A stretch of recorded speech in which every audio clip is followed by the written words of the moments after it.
Į dangų nepateksite nei per užpakalinės, nei per slapta šoninės duris. Į ten galima įeiti tik per vienerias duris. Galbūt kas nors pasakys, kad toks požiūris yra labai siauras.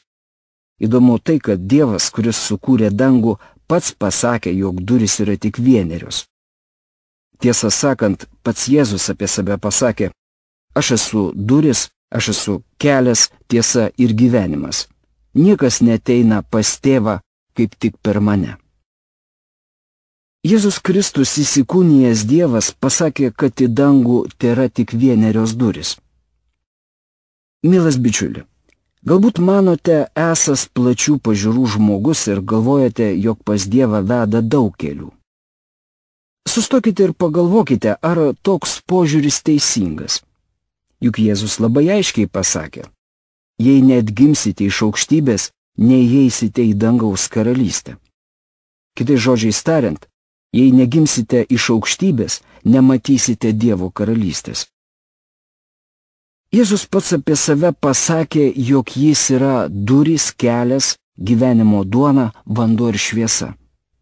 Taigi, kelias į dangų yra labai siauras, įmanomas tik per vieną asmenį, per vieną potyrį, kurį Jėzus Kristus vadina atgimimu iš aukšto. Atsiverskime Evangelijos pagal Joną 3 skyrių ir pamatysime, ką apie tai sakė Jėzus.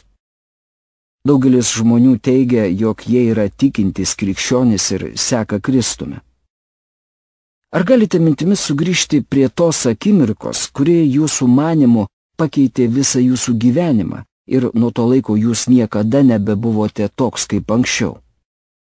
O galbūt jūs iš tų, kurie sakote: visada buvau krikščionis, nes augau krikščioniškoje šeimoje.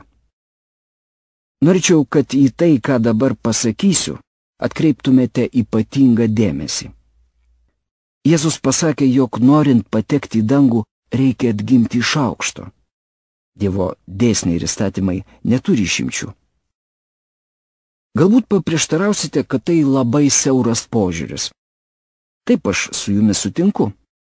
Galbūt kas nors pasakys, kad tiki Dievu, kuris yra labai gailestingas, mylintis, geras ir malonus. Negi toks Dievas galėtų apriboti išgelbėjimą tik vieneriomis durimis. O be to, argi Biblijoje nepasakyta, kad jis nenori, kad kas nors pražūtų neįgijęs tiesos pažinimo? Juk Dievas tikrai neapsiribojo vienu vieninteliu žmogumi ir vieneriomis durimis. Mielas bičiuli, norėčiau jūsų paklausti, kas yra tiesa. Tiesa tai ne mūsų pojūčiai, ne mūsų mintis apie gyvenimą, bet tai, kas parašyta Dievo žodyje. Taigi Evangelijos pagal Joną 3 skyriuje mums duotas paaiškinimas. Buvo vienas fariziejus vardu Nikodemas, žydų didžiūnas. Izraelyje fariziejai vadovavo religiniai grupiai, o Nikodemas buvo jų mokytojas. Jis buvo didžiai gerbiamas ir pats studijavo Dievo žodį.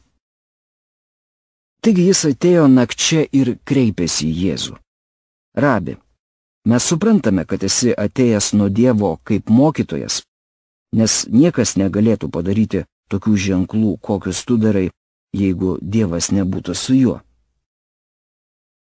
Nikodemo pasakyti žodžiai "mes žinome, kad" reiškia, jog jis kalbėjosi su kitais fariziejais, ir jie priėjo prie išvados, jog Jėzus iš Nazareto nėra paprastas rabinas, jog žmogus negalėjo paaiškinti jo daromų stebuklų. Į tai Jėzus atsakė: iš tiesų sakau tau, jei kas neatgims iš aukštybės, negalės regėti Dievo karalystės. Nikodemas paklausė: bet kaip gali gimti žmogus, būdamas nebejaunas? Argi jis gali antrą kartą įeiti į savo motinos įsčias ir vėl užgimti? Jėzus atsakė: iš tiesų sakau tau, kas negims iš vandens ir dvasios, neįeis į Dievo karalystę. Kas gimė iš kūno, yra kūnas, o kas gimė iš dvasios, yra dvasia. Nesistebėk, jog pasakiau, jums reikia atgimti iš aukštybės. Mielas bičiuli, Jums reikia gimti iš aukšto. Jei ketinate patekti į dangų kaip fariziejus, mokytojas, geras žmogus, teisuolis atlikęs visus apsivalymo ritualus, nepavyks, nes į dangų patenkama tik gimus iš aukštybių. Ką Jėzus turėjo galvoje, sakydamas atgimti iš aukštybių? Naujasis gimimas tai potyris, prie kurio veda daugybė įvykių. Galima sakyti, juk jis apima kažkokį laiko tarpsnį, bet pats įvyksta akimirksniu, duotų laiko momentų, kai žmogus pripažįsta savo nuodėmingumą ir kad Jėzus Kristus mirdamas ant kryžiaus sumokėjo skolą už jo nuodėmes. Kitaip tariant, jis išpažįsta savo nuodėmes ir dėl jų gailisi. Pripažįsta, jog jam reikia Kristaus ir tikėjimu priima jį kaip savo gelbėtoją. Apie atgimimą iš aukšto kalbėjo ir apaštalas Paulius. Jis rašė, kas yra Kristuje, tas yra naujas kūrinys. Naujas gimimas yra nauja pradžia. Atgimęs iš aukšto žmogus ne tik patiria nuodėmių atleidimą, ne tik nebejaučia kaltės, bet jame apsigyvena šventoji dvasia. Kai žmogus gimsta iš aukštybių, kažkas keičiasi. Ir jis nebegali būti toks, koks buvo anksčiau, nes turi naują dvasią ir naują gyvenimą. Nuo šiol jam gyvenimas yra Jėzus Kristus.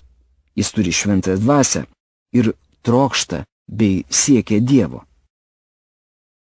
Kodėl Jėzus pasakė, turi gimti iš aukštybių? Argi jis negalėjo pasakyti, būk geras, jei nebenusidėsi ir būsi geras, pateksi į dangų. Priežastis ta, kad visas žmogaus teisumas bei geri darbai grindžiami neteisingais motyvais. Galima atsekti kiekvieną veiksmą ar nuostatą, kurie nėra motyvuoti bendravimo su Jėzumi Kristumi. Mūsų labdaringus veiksmus gali motyvuoti ir puikybė bei savanaudiškumas. Jėzus mus išgelbsti ne dėl mūsų teisumo darbų. Durys į išgelbėjimą yra vienerios ir kelias taip pat vienas. Jėzus pasakė, kad turime gimti iš aukštybės. Jei žmogus neatgims iš aukštybių, nematys Dievo karalystės ir į ją neįeis. Jei žmogus negims iš vandens ir dvasios, jis taip pat neįeis į Dievo karalystę. Norėčiau paaiškinti, apie ką čia kalba Jėzus. Žmogui neužtenka, kad jo nuodėmės būtų atleistos. Mūsų iš aukštybių pagimdo mūsų širdyje apsigyvenusi šventoji dvasia. Biblijoje pasakyta, kad visi, kurie esame išgelbėti, viena dvasia buvome pakrikštyti į Kristų Jėzų. Mūsų širdyje apsigyvenusi šventoji dvasia atgimdo mus iš aukštybės, padaro Dievo vaikais ir užanspauduoja išpirkimo dienai. Tai nėra pasirinkimas, bet privalomas dalykas. Kodėl tai privaloma? Kodėl Jėzus pasakė, jog žmogus turi gimti iš aukšto? Visų pirma, taip yra dėl to, kad kiekvienas žmogus yra nuodėmingas. Netgimęs iš aukšto žmogus yra miręs Dievo dvasiai, aklas ir neišmanėlis Dievo dalykuose.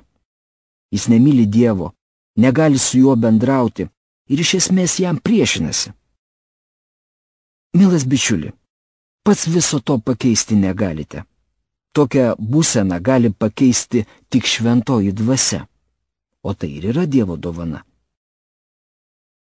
Savo šventosios dvasios dovaną Dievas duoda tik tiems, kurie nori ją priima. Tad visų pirma, reikia keisti charakterį. Antra, Dievas nori bendrauti su mumis. Todėl turi pasikeisti žmogaus dvasia. Kai mūsų dvasioje apsigyvena Dievo dvasia, galime bendrauti su savo dangiškuoju tėvu. Žmogus su Dievu kalba lūpomis, bet bendrauja savo dvasia. Biblijoje taip pat pasakyta, kad po atgimimo iš aukšto įgyjame naują lemtį. Mielas bičiuli, jei galvojate, kad pateksite į dangų nemylėdamas Dievo, jam neatsidavęs, netrokšdamas jo žodžio bei artumo, į bažnyčią eidamas tik tuomet, kai tai patogu, turėčiau pasakyti, jog netikite Dievo teismu. Jums Dievas tik gailestingas, tik geras ir tik mylintis. Tačiau su tokiu požiūriu į dangų nepateksite ir norėčiau pasakyti, kodėl. Visų pirma, jūsų dangaus koncepcija yra iškreipta.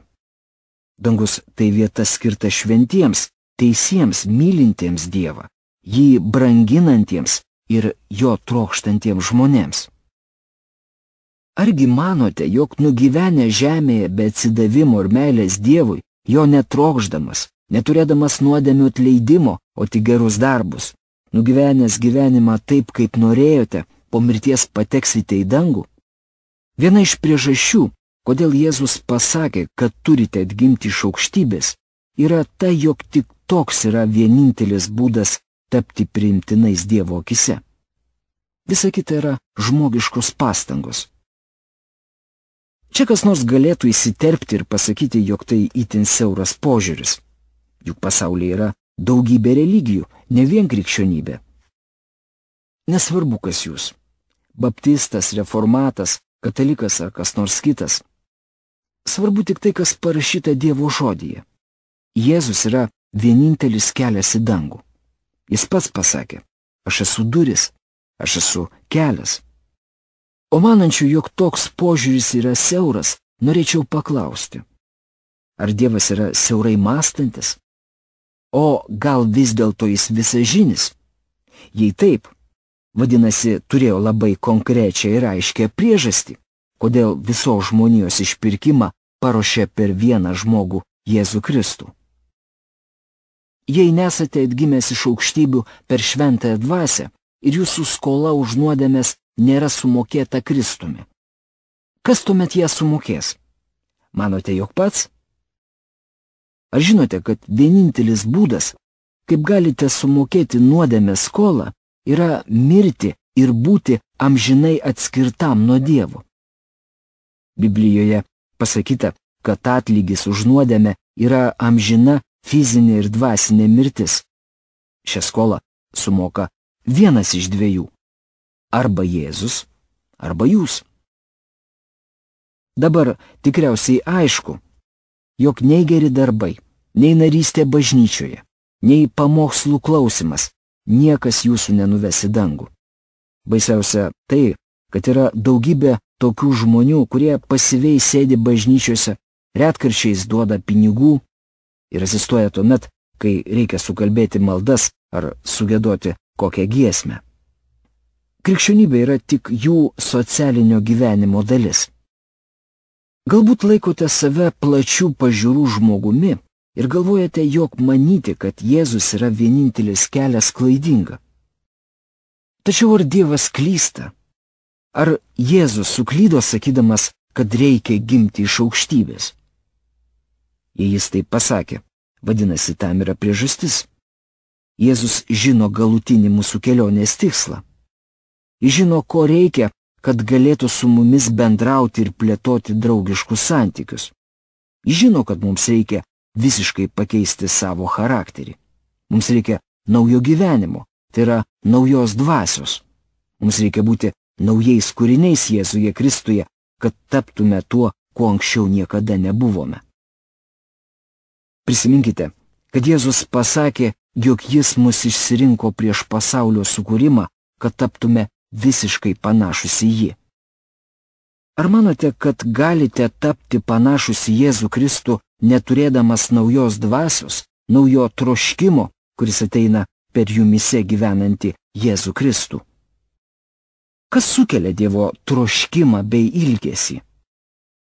Kristus gyvenantis mumyse. Jis pasakė, turi gimti iš aukštybės. Jei manote, jog toks požiūris labai siauras, turiu jums pasakyti, jog jūs esate visiškai teisus. Viešpats pats pasakė, jog vartai ir kelias yra siauri ir tik nedaugelis jį randa. Jį suranda tie, kurie palieka puikybę, išdidumą, savanaudiškumą, nuosavą teisumą ir pripažįsta, jog prieš Dievą yra visiški skurdžiai ir negali patys susitvarkyti su nuodėme. Jie pripažįsta, jog Jėzus mirdamas ant kryžiaus sumokėjo už jų nuodėmes. Jie jas išpažįsta, atgailauja ir priima Jėzų kaip savo asmeninį gelbėtoją, kuris yra vienintelė viltis patekti į dangų.